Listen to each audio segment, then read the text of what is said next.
Coucou! Bon, après 3 stimulations ovariennes, 2 ponctions, nous partons pour ce troisième et dernier voyage à Chypre. Une fois mon cycle à nouveau régulier, nous pouvons commencer le protocole de transfert, qui doit être réalisé entre J19 et J26. Pour nous, ce sera à J25. La coordinatrice manque toujours cruellement de réactivité. Mon protocole n'est pas personnalisé. Ses réponses, complètement à côté de la plaque. Je lui annonce que l'échographie J15 tombe un dimanche et demande si je peux la réaliser le jour précédent. Elle répond que l'on ne pourra pas effectuer le transfert ce jour car le médecin est absent.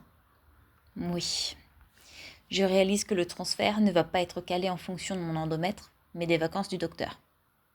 Bref, je demande conseil auprès des filles sur le groupe de discussion. Et une experte me conseille une autre date pour l'échographie. Je la réalise à J11.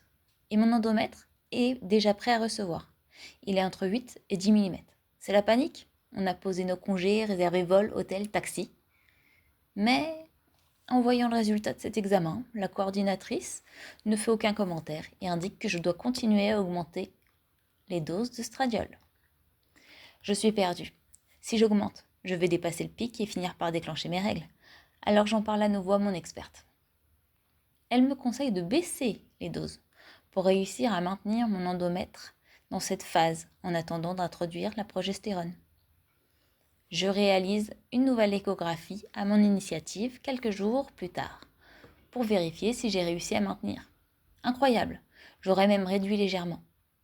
Voilà, 5 jours avant la date, je commence les ovules de progestérone. Et la veille du transfert, nous arrivons à Chypre. Comme nous ne restons qu'une nuit, nous avons opté pour la facilité avec un hôtel. J'avais vu quelque temps avant que le docteur Hitt construisait sa propre clinique. J'ai donc demandé confirmation auprès de la coordinatrice sur le lieu de rendez-vous du lendemain. Elle me confirme bien qu'ils occupent toujours un étage de la clinique dans laquelle je me suis déjà rendue pour mes 2 ponctions. Tout est organisé. Clinique à 2 minutes à pied, rendez-vous à 6h30 avec une vessie pleine. Nous pouvions donc dormir sereinement, mais le sommeil était compliqué à trouver. Dernier coup d'œil à mon téléphone, et là, il y avait un message vocal de la coordinatrice. 23h30. Elle annonçait qu'ils avaient déménagé, non pas dans la super clinique diffusée sur les réseaux, mais dans l'étage d'une autre, un peu plus loin. Petit moment de stress, évidemment. Mais finalement, cette autre clinique dont ils occupaient un étage était 10 minutes plus loin. Réveil difficile avec cette courte nuit. Nous arrivons sans encombre dans la clinique qui nous avait été communiquée. Arrivé à l'étage du docteur Hitt, il n'y avait personne, au point où il n'y avait même pas de lumière. Nous nous sommes assis. Après avoir vérifié l'horaire, nous nous sommes aperçus que nous étions arrivés 1 heure trop tôt. Et oui, il faut savoir qu'il faut toujours calculer là-bas. Nos téléphones indiquent l'horaire à domicile, donc la France, puis l'horaire local, juste Chypre. Or ici, nous sommes côté turc, alors la population vit à l'horaire turc, soit 1 heure de décalage entre Chypre Nord et Chypre Sud. Donc au bout d'1 heure, les employés ont commencé à arriver.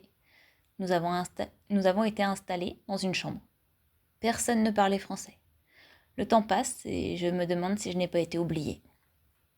Là, une infirmière passe m'aider à m'habiller pour le bloc.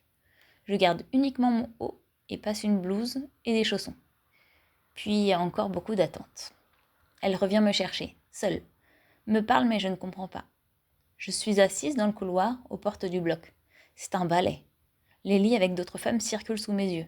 Elles sortent du bloc, une à une. Une femme vient me parler en anglais. Je suppose que c'est l'embryologiste. Elle demande mon nom complet et celui de mon conjoint, puis repart dans la pièce, collée au bloc. C'est à mon tour. Je rentre dans cette pièce légèrement obscure. Docteur Hitt est là, assis au pied du fauteuil sur lequel je dois m'installer. Il discute avec un homme. Ne me regarde pas. Donc sans un regard et sans un bonjour, je m'allonge. Mets les pieds dans les étriers et sans un mot, il insère violemment le spéculum dans mon vagin. J'ai mal, je prie pour que l'acte soit rapide.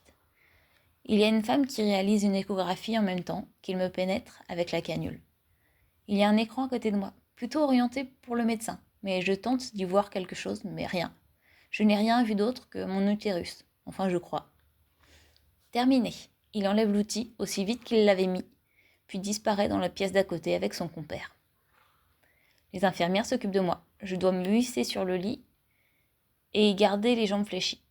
Une fois dans ma chambre, je me hisse à nouveau sur un autre lit. Et c'est parti pour 20 minutes dans cette position. Je suis sous le choc. Je raconte à Julien ce qui vient de se passer. Cette violence gynécologique. Telle une vache qui se fait inséminer. J'ai été déshumanisée. Je ne ressens rien de spécial concernant le transfert. C'est très flou. Pour mon chéri aussi, puisqu'il n'avait pas le droit d'être présent. Nous avions déjà été déçus de cette clinique et n'attendions plus rien. Nous sommes passés par l'accueil pour récupérer les ordonnances pour la suite car le protocole continue. Prise de progestérone en ovule et injection, puis œstrogène. Mais il nous a été demandé d'attendre, car elle devait contacter par téléphone ma fameuse coordinatrice. Pas de surprise, cette étape était longue.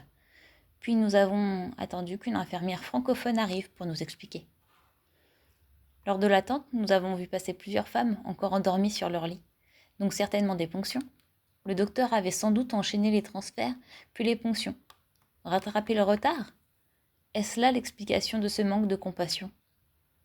Il finit par arriver à l'accueil pour le traverser. Nous avons été salués. Il ne peut me reconnaître. Au bloc, j'avais une charlotte sur la tête, un masque sur la bouche et une blouse. Je reste perplexe.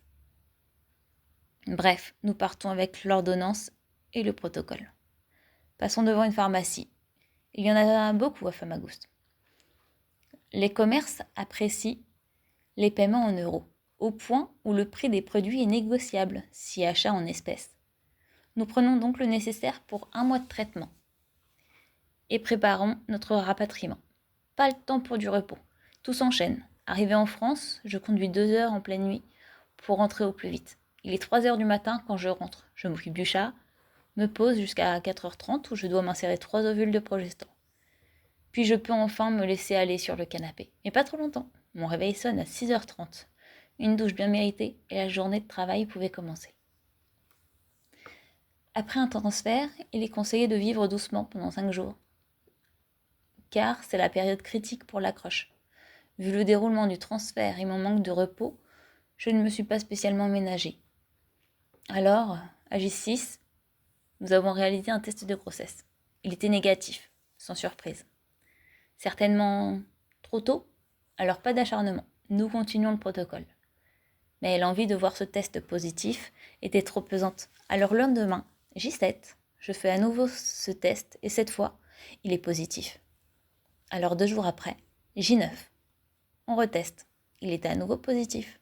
Je prends donc rendez-vous au laboratoire pour la prise de sang HCG. À J13, très bientôt, je suis bien enceinte. L'attente de l'échographie va être interminable. L'aventure continue donc pour nous.